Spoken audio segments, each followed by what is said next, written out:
kick it off, why don't we, with what Christian Pulisic had to say on the Call It What You Want podcast, fired back at critics or actually cleared things up however you want to see it. Here's the first quote of many that we're going to break down today. I did want to be a part of at least the 2 friendlies. I did speak with the coaches and I asked if I wanted to be a part of the team in whatever capacity I could. And they said no. They said they only want one roster. That's the coach's decision and I fully respect that. I didn't understand it, but it is what it is. I wanted to be a part, and he continues to say of that. But that's just the way things went. I had to make the best decision for myself and in the long run for my team, even though clearly some people haven't seen it that way. So he obviously wants to clear up the situation because what we were told publicly from Matt Crocker, U.S. Soccer, was a little bit different here, Shaq. In that statement, in that context, we didn't hear what Christian Pulisic actually said, that he wanted to be a part of these 2 friendlies. But what stood out to you the most about what we are starting to talk about now with Pulisic? Well, I find the fact that Pulisic has to come out and answer these criticisms in the way that he has a little bit ridiculous. Kind of given a lot of the discussions we've had around player fatigue, around how extended the schedules have been and the demands that are being asked on today's players. And the results of that. We spoke about Rodri's injury, Carvajal, the list continues. Christian Pulisic is very much a part of that, given his exertions in European football with AC Milan, and then wanting to be a part either of the friendlies or the Gold Cup, and having conversations with either Mauricio Pochettino or the wider coaching staff, and having to have some of those private conversations now be made public in an effort to defend himself against attacks that I think are unwarranted. And certainly, as a player, I fully sympathize with. And I think all ex-players sympathize with. You want to play, but sometimes the demands are just that you feel it's best for yourself not to. And I have first-hand experience in this. I broke my leg back in 2000 at a time in a very simple, innocuous challenge, but I'd been feeling exhausted. I was traveling back and forth to Trinidad and Tobago, playing internationals, and I started to really feel drained. But the footballer in me said, one more game, I can get to this weekend. And then, as it would happen, I was actually playing one more game before flying off to the Gold Cup. This is when the Gold Cups used to be played in January into February. I had my bags in the car to go to the airport to fly directly to LA for the Gold Cup, get this challenge 4 minutes into a game, break my leg, I'm out 6 to 8 months. Now, if Christian Pulisic goes down at any time in the next couple of months and he's out for 6 to 8 months, we'll be having a very different conversation. Yeah. Why didn't he say? And now he has to come out and make, as I said, some of these private conversations be made public because he's being accused of things that he shouldn't be from people who should know a whole lot better. Herc, I know we've talked about it a lot on here. One of the things that Pulisic said that stood out to me was that he not only listened to his body, but he listened to his mind. Yeah. And he's actually doing really well right now and seems to be obviously very happy with the decision. But what do you make of this clarification? I could not be more spot on with what Shaka started out by saying.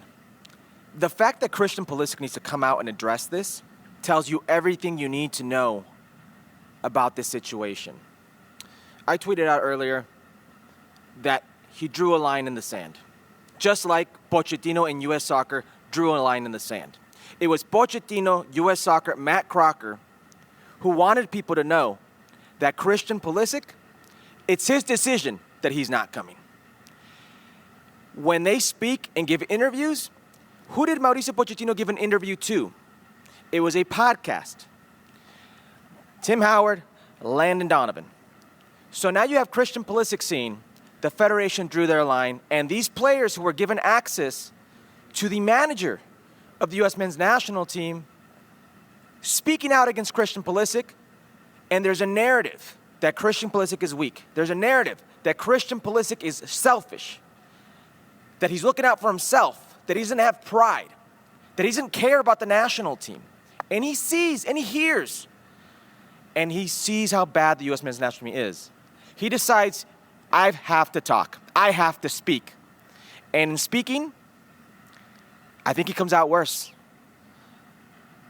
He comes out worse himself. He makes U.S. soccer look bad. It's a dumpster fire right now. The man has played 114 games in 2 seasons. 114 games in 2 seasons. We just saw Alphonso Davies tear his ACL in a meaningless third-place game against the United States after a very difficult season where physically and emotionally he was drained. Tear his ACL. And we're sitting here saying he doesn't want to play Gold Cup. He's the face of U.S. soccer. He's supposed to be a leader. How many Gold Cup editions has Christian Pulisic played in his life? He's played 1. 1 Gold Cup edition in his life. Why? Because U.S. soccer, they've not prioritized Gold Cup. Since they stopped doing confederations and they introduced Nations League, they pick 1 tournament a summer that they prioritize. It's not been Gold Cup. He's coming off a ridiculous season, okay? He's going to be on his 4th head coach now. He's had a hip issue, and he's not taking care of it. He asked for rest of the Gold Cup, not of the friendlies, because we were on this very same show and others on this network, and we were asking, why can't he play the first 2 friendlies? It seems he wanted to play the first 2 friendlies, and then he was denied that, which is fair for Pochettino if he feels he has to be here. I have no issue. My issue is the dumpster fire for the world to see that is U.S. soccer. It's a laughingstock for the world. Down south in Mexico, our A block today was on the U.S. men's national team. Yeah. People are laughing at the U.S. men's national team. This is a reflection of what U.S. soccer has been for the last 2-3 years. It is embarrassing. Listen, when we talk about that single roster that Christian Pulisic had talked about, that Mauricio Pochettino said, which, by the way, Maui said it was just 1 phone call with Mauricio Pochettino, saying that he wanted to be a part of the 2 friendlies and that the message relayed to him was that he only needed 1 roster. To me, that sends a message that Pochettino is prioritizing the Gold Cup, which is a little bit concerning, and trying to maybe save a little bit of face before planning. I don't agree with that. Before planning for the World Cup. Why not? If you want to have Christian Pulisic in these 2 friendlies and take advantage of his presence and build that relationship with your captain, with the Captain America, why waste that opportunity just because you want to have this single roster for Gold Cup? I don't agree with that because I don't think this is about the Gold Cup. I don't think Pochettino is making the Gold Cup a priority. What he's making a priority is time with the team, whether it's called Gold Cup, whether it's called whatever you want to name the tournament. Yeah. It's about having 3 to 4 weeks working with the squad. This is the last time he's going to have that amount of time before World Cup camp. This is what's really about. It's not about the Gold Cup. It's not about winning or losing the Gold Cup. It's about we are a year out of the start of the World Cup, 364 days to be precise. And when Pochettino says or hears from Christian Pulisic, listen, I only want to play the friendlies against Switzerland and Turkey, and then I want to go home and rest, Pochettino's like, it's not good enough. I need my best player around so that the rest of the squad that I'm going to have available, but because that's the other part of the equation, right? Maybe Christian Pulisic is saying, hey, the Juventus guys are not going to be there because they're playing Club World Cup, and then some of the guys are injured. Robinson is not going to be there because he's hurt. Then I don't want to be a part of that. You have realistically 9 starters who aren't here. Correct. But this is not about Gold Cup. It's having the time to train with the players that you have available, yes, but with your best player in camp. My feeling is there's a reason why we never heard from U.S. Soccer or Pochettino that Pulisic had asked to play the 2 friendlies. Right. There's a reason why we didn't hear that, because the narrative would have been completely different. This is a lose situation. Nobody wins here. And again, 1 year out of the start of the World Cup. The U.S. probably right now is in worse shape, worse form than they were under Greg Berhalter, and that's a lot to say. Yeah, that's definitely very concerning. Let's get to another quote that stood out from us with this Pulisic convo, saying the only other thing that frustrates me is this narrative that people want to create that, quote, we don't care. In my opinion, that can just be a lazy take. Like, you can always say that, but we're playing against a Panama team that, for example, had a game plan and they executed a game plan. We couldn't find the goals that we needed. He's talking about Copa America. They asked him about that as well. We couldn't find the goals that we needed, and then they scored in the last minute. It seems to me not the best take ever. I don't see a group of guys out there, especially when I'm out there playing. We all want it so bad, and sometimes it's not just a matter of caring. So just to say these guys don't care and bring guys that have pride, that's not really the answer. And there's a lot more to a soccer game that you need to do to win and care. I think a lot of us care. Shaka, thoughts? I find that accusation a little cheap, that you don't care. And easy to throw out. It really is, because you don't have to quantify that in any way to say somebody doesn't play or somebody doesn't care. Listen, I really have no horse in this race. I not bothered at all. Herc described everything that's happening with U.S. soccer, both on and off the field, as a dumpster fire. And I think that is playing a lot into what you're seeing in terms of who's saying what and doing which interviews and what answers they're giving around a lot of these issues. And it's almost odd that a year out from a World Cup that the U.S. have qualified for as hosts, everybody seems to be protecting themselves. It's less about what's good for the team, what's good in the long term, but more about self-protection. A lot of this just feels like self-protection at this point. Maybe as well, a big part of this is, even though you have so many of the American players, American first-team players plying their trades in European football, maybe this team just isn't that good. And until the U.S. recognizes that there is no God-given right for them to be dominating in CONCACAF or elsewhere, that it takes a whole lot more than a couple of players nicely placed in European clubs to be competitive, even in this region, a region that for years the U.S. has been able to take for granted. It takes a whole lot more than that now. Nobody else is taking their positions for granted. Maybe the U.S. needs to take that approach with who they are and how they go about their business.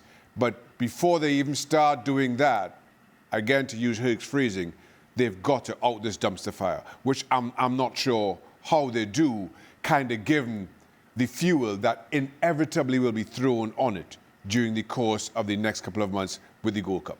Herc? You know, the we don't care narrative is driven by the players, not the pundits. The people who feel the U.S. men's national team don't care are fans, and they're entitled to those feelings. These are fans that invest lots of money and time, their resources, to go watch these players, to buy expensive tickets in an economy today that's not so easy. Situations where it's not so great for the U.S. men's national team, and they're still supporting these players. So when you hear that, that's from the fans. And I think most players will take that with a grain of salt. What these players don't like is when it comes from ex-players, because they're like, wait a second, you've been here. You should know what this is like. And no player will say, we don't care, because that's not the truth. Players care. Players invest their time, their energy. They sacrifice their families. They sacrifice tons of things to be there. It's a privileged position, which is why they care. But when you give the perception that you don't care, that is the problem. This team, they were gifted everything. So when Shaka talks about taking things for granted, the first ones to take things for granted are these players. These players, and I'm not just talking about Christian Pulisic, that's a little tough on him. Christian Pulisic wasn't gifted anything. Christian Pulisic debuted with Jurgen Klinsmann. Christian Pulisic single-handedly almost pulled the U.S. men's national team back into the World Cup in 2018 in Kova. If there was more Christian Pulisics, this team would have qualified. That's just a reality there. But the rest of these players, they cleared the pathway to give them appearances, give them caps. They didn't have the Josie Altidores, the Michael Bradleys breathing down their neck. They didn't have Tim Howard take this spot from me. They ushered those players out into the sunset and they said, this is your team now. We are playing with these teenagers. We're going to make it work. And they got to a World Cup that way. But they didn't take it from the veterans. So when these type of things happen, it does look like they don't care. And that is the issue. But I agree with Christian. Those who have been in these positions, who are trying to peddle the narrative that they don't care, it may look like they don't care, but we know better. That's the issue here. And it's up to Christian, it's up to Tyler, it's up to Weston, it's up to these players to dig themselves out of this. Because if they want people to perceive that they are invested, that they actually care, you could only do it on the field. Yeah. Because talking is cheap. And trust me, some of these guys are not good talkers. But it is perception, and my perception is this. I believe Pulisic cares for the team. I mean, I have zero doubts that he cares for representing his country. Now, I also believe that I feel like he doesn't care for the current coaching staff. And I feel like he doesn't care for the federation. Well, that makes a lot of people. Yeah, and I feel like the way things are being or have been handled by the federation, by U.S. Soccer, have really diminished Pulisic's and other players' feeling for the squad, feeling for the team. To me, is completely unbelievable that professionals at this level, and I'm speaking of Christian Pulisic, but I'm also speaking of Mauricio Pochettino, who has managed at the elite level Paris Saint-Germain, Chelsea, Spurs, and as a player representing the Argentinian national team. I cannot understand how both sides were not able to come to an agreement and have a unified message. Listen, this is what's going to happen. We both feel it's the same for the team. We both feel this is the best for the player. That's what should have happened. And we're going together in this.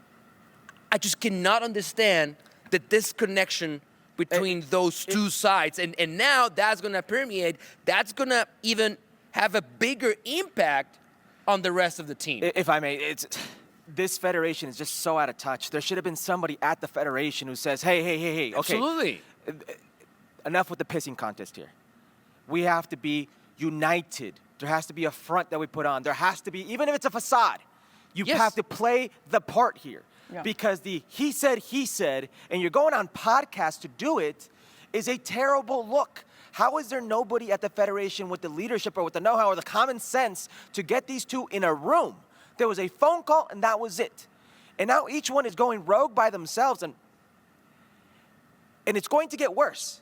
It's going to get worse as the U.S. men's national team get worse. Because if the U.S. men's national team was winning, I repeat, if the U.S. men's national team was winning, this would be a non-factor. This would be a non-factor. But the U.S. men's national team is terrible, and the federation right now lacks the capacity, so this is a major factor. And you're a year out from what is going to be or should be the biggest moment in the history of U.S. soccer. And this is what you're showing the world. Yeah. Right now, a year out, this is what you're showing the world. You can have your world-class manager and your world-class player going opposite sides. You just can't have that as a federation. And they all want the same thing. They're all bothered about the same thing, it seems. Pochettino, the federation, the players, specifically Christian Pulisic. It just reminds me of the Spider-Man meme where they're all pointing at each other, but collectively they all want the same thing. Mao just mentioned about Christian Pulisic's commitment to this team, how he has no doubt that that's the situation, that he is committed to this team. And this was what he said about it too. He said, "You can talk about my performances whatever you want, but to question my commitment, especially towards the national team, in my opinion, that's way out of line. But that's how it is. I just don't understand why so many people are so big on just wanting to give out these takes when they've been through tough moments themselves. I don't understand the idea of wanting to divide this fan base against the players, against the team, and bring a negative light over it anyway, but we tend to do that a lot, and it doesn't make sense to me. But truly, I don't let it affect me that much. Keeping that much, Chad. And he mentioned some of these former players by name, Lena Donovan, Tim Howard, saying, I used to look up to these guys when I was growing up. So that must be really tough to hear that criticism from them. Of course it is, especially a player like Christian Pulisic. And he's right to make the point that you can question his performances. Truthfully, given his performances, there's not a lot to question there. So there'll be inevitable debates about Christian Pulisic and where he falls in terms of all-time US players. So you cannot question his performances. So you have to look for something else. And this is the thing. This is the thing with me. I was certainly looking at this, and to the point that both Mao and Herc are making, looking for leadership from the US Soccer Federation. Let's be honest. Dating back to the last World Cup, I'm not sure they've done anything that suggests that they are capable of leadership in, above all, tough circumstance. And again, I'm looking at this from the outside. The amazing thing to me is that you have players, you have players under pressure, you have a coach under pressure, you have a federation under pressure, and everybody is protecting their own interests at this point. A year out from a World Cup, nobody is trying to step up. Nobody's trying to be that leader. Nobody is putting their necks out there in a way that's needed for the good of what's to come over the next 12 months. And everybody is self-protecting. Once that starts happening, then we really are playing with a house of cards here, and it's only a matter of time. And I think we're all in agreement that while we're talking about a matter of time, it's going to get a whole lot worse over the next month. Right. It's as the Gold Cup progresses, unless those performances are quite simply out of this world, Pochettino will find himself under more pressure. The players, will, whether they're in the squad or not, the Christian Pulisic and everybody else will find themselves under more pressure. US Soccer Federation will find themselves under more pressure. So if this is how they're reacting now, in 4 to 6 weeks' time, once the dust starts to settle after this Gold Cup, I'm afraid to think what that might look like. It's tough to ask one single player, one single coach, one single person, period, in the federation to carry all of this, especially when we talk about the fact that the World Cup is going to be mainly played in the United States. So with that said, Mao, Herc, whoever wants to start first on this, it seems like I can't think of the mythological character right now, but it's the story of a man pushing a boulder up a hill and then just is about to get there and it falls because he can't do it by himself. Who need to be those main characters to help push that boulder over whatever hill they want? Let's call this hill the World Cup next year. It's just going to be Pulisic and Pochettino. But it's as simple as that. Shaka's right.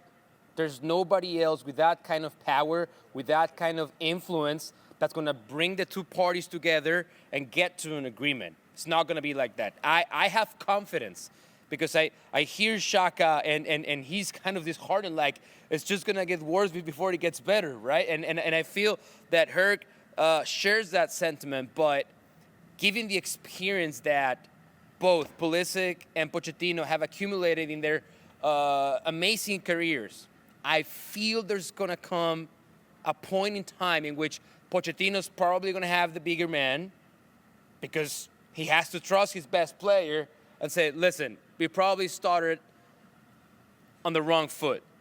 Let's get together, let's have a cup of coffee, let's talk things out, and let's work together. I feel that needs to happen, and I'm confident it will happen if both parties understand that's the best for the team. I don't know if you feel that, but I feel that's the only way that this can be fixed. I'm very surprised at how much weight Christian Pulisic puts on this specifically, of the criticism of the U.S. men's national team, because I know for a fact that when you play for a club like Chelsea, when you play for a club like Dortmund, when you play on this Milan, you're going to get criticized. So I'm very surprised that it's here he's speaking out. And I could only think... Because he's the focal point. Well, he's been the focal point elsewhere. At Chelsea, he was... Every time he had a somewhat okay performance or bad performance, it would rain on him. And that's a place where wherever you go out, it's going to be never the leader of those clubs, It doesn't matter, but there is nothing here. Football Americas and whatever podcast is out there is the only place that he's going to get criticism. He's not going to walk the streets in the United States and people throw tomatoes at him. It's not going to be that type of scene. So I'm very surprised at why so much stock on this issue. Every team around the world is going to face criticism. Every player, if you're worthy of it, is going to face criticism. He plays in an environment right now where he should be used to the criticism. That worries me a bit. Now, Christian Pulisic is a very, very talented player. But this should not worry him. This is, and the irony here is, one of the biggest critics and who's inserted himself in this is Landon Donovan. Landon Donovan and Christian Pulisic are so similar. The parallels are uncanny. They are so, even in the playing style and their decision-making and how introverted they are and the way that they speak, their demeanor, they are so similar. I don't understand why two players that similar on the same career trajectory at the club, or excuse me, not the club level, at the international level, are at odds with each other in this way. It is just beyond me. But this should not be something that he focuses on.